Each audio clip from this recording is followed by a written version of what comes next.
Hello everyone. Today I'm going to be doing a presentation on the past, present, and future of the Tongva language for Professor Agudin's Linguistics 101 class, and my name is Zaz Carmen. Let's just get right into it. So first I want to go over who the Tongva are. The Tongva have lived in what is now known as the San Gabriel Valley for as long as they can remember. They are also known as the Gabrielino people.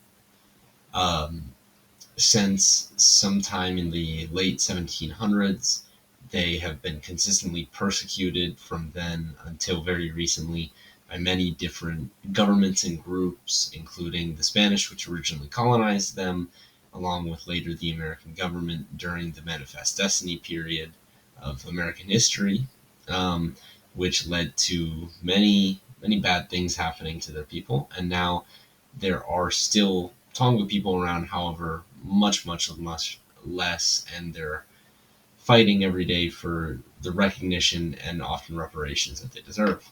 The Tongva language is obviously the language spoken by the Tongva people, the native people of the San Gabriel Valley. It is mostly referred to as Tongva, but it also has been called Quiche or Gabrielino. The language is categorized as a Uto-Aztecan language, meaning that it is a language that comes from the western part of the states or from Mexico, specifically from tribes that live in those areas. And it is closely related to the Serrano language, which is the language spoken by the Serrano people of the San Bernardino Mountains. A little bit of background history on the Tongva language. Tongva language was used in extreme prevalency among the Tongva people, obviously, before the enslavement and colonization of their people led to them slowly sort of dying out.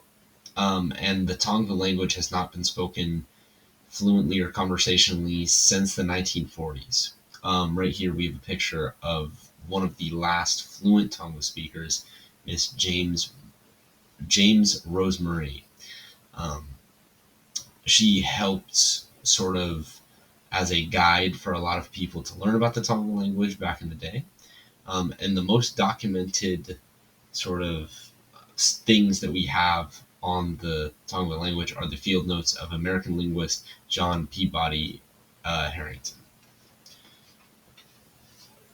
So, from what we know of the structure of the Tongva language, we can go over a couple things. Originally, the Tongva language was never written down, so the alphabet that is used for the Tongva language is the American alphabet.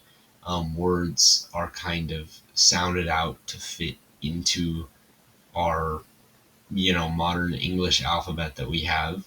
And because there was really no way of standardized writing in the Tongva language, because it was never a written language among Native Americans, words do tend to have different spellings, but also there is a slight standardization being formed amongst very basic things. As you can see in that little picture, most people agree on the spelling of things like animals, numbers, things like that and such.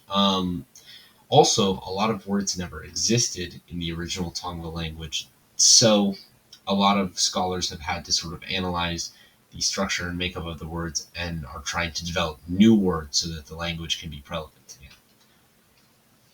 again. Continuing on with some more of what we know about the structure of the Tongva language, it is an agglutinative language.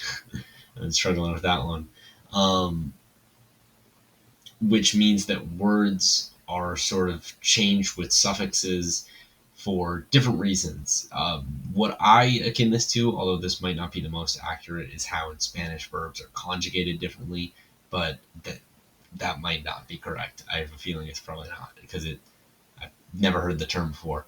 An example of this is the use of yn in words, such as in the words you can see to give water and bathe.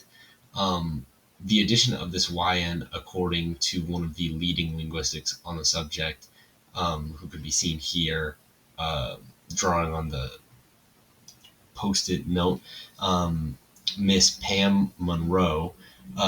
Basically, the addition of the yn is to make the word causative, meaning that the word is meant to cause something, like cause of, giving water or bathing something. It is an action, a cause.